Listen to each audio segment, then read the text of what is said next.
them we also explain to them that when they get down there, it's like 200-300 inmates with 1 or 2 officers down there, and there's a lot of things going on.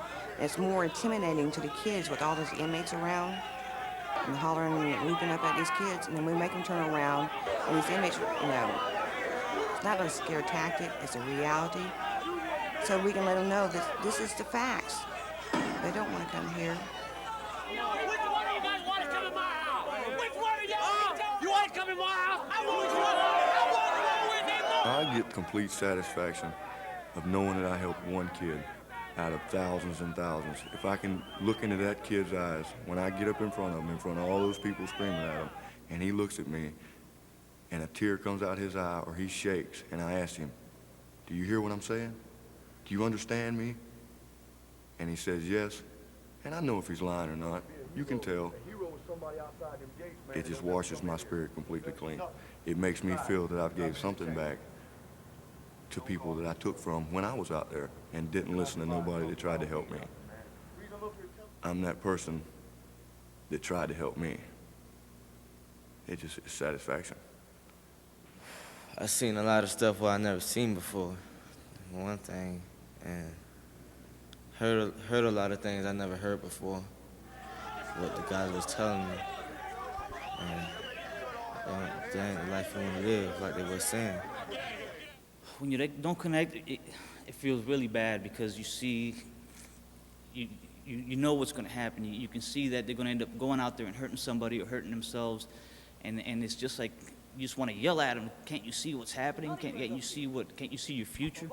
And that really hurts. But I think the percentage is so small that sometimes you just have to live with that, and hopefully we'll get a second chance. Hopefully they'll send them back through again, and we'll get a second chance at them. One of our students said that, they know the game on the outside. They know how it's done. They know how to operate. But, like one of the lifers said, this is a totally new ball game when you come in here.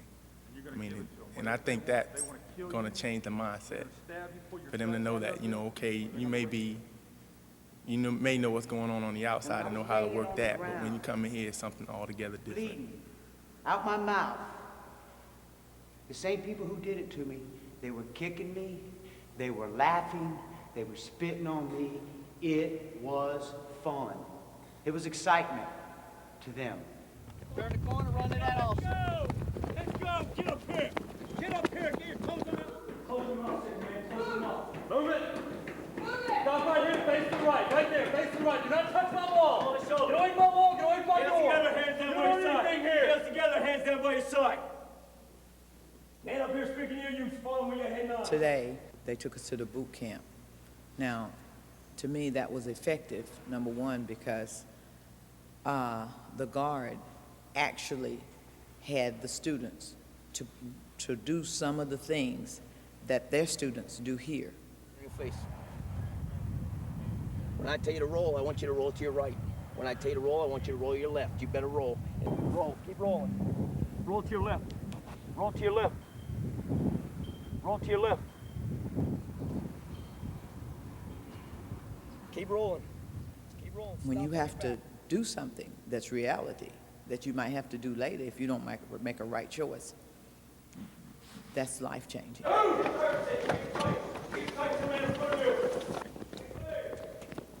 You break into somebody's house, you steal what they got, and then if somebody steals what you got, your mama's gonna buy you another one? You ain't got no more freedom, you ain't got no more rights. People gotta tell you when to eat, when to take a shower, when to crap, when to sleep. See no more girls or anything? You don't get to see no more females. You see yourself in my place? I hope not, man. That makes me feel good you say you don't see yourself in my place, because that means you're listening to me. You understand? So I've been in the chain gang, man. I've been beat. I've been stabbed. I've been kicked because of who I am and what I look like. Might even been the way I was sleeping the night before, man. They beat you down. People don't care in here. I wasn't really scared. I mean, I've been on a couple of jail tours. I mean, this thing the tour you're supposed to get is supposed to, kids that aren't ready, that haven't realized the change yet, they're supposed to make them want to change. And I've already realized I wanted to change, so I just listened, it made me realize even more I don't want to be like that. I don't want to be stuck in a place like this. The only thing we might have special is the boot camp, and that's maybe 10 minutes of the tour group. But other than that,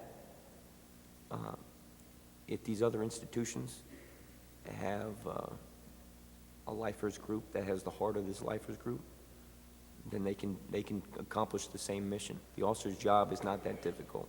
They can follow suit. Any institution could and should be doing this. But like I said, if it's not coming from the heart, if you're not doing it for the purpose of these young people, because that's what it's about the young people. You might change some of the things that you do, but not everything. Because everybody else is pulling you away from your center. You're not really yourself. So that's why I asked you, who are you? Do you really know? Do you really know who you are? So when we share these type of stories with them, I believe it touches them, and I believe they see that we're not the role models. We're actually the warning. Let them see exactly where they're coming. If that way they have a choice. Prior to that, they don't have a choice because peer pressure is not giving them this part of the choice. Nobody's sharing with them this part of the game. Nobody wants to talk about it. It's like a taboo. Even the mafia don't like to talk about it. You're talking about some big guys with big power don't like to speak about this part of the game. But if they're in the game out there, this is part of the game. They have to get that through their head. You know, there are kids out there on our streets, you know, growing up with our daughters and our sons. If we don't do something about it, nobody else will.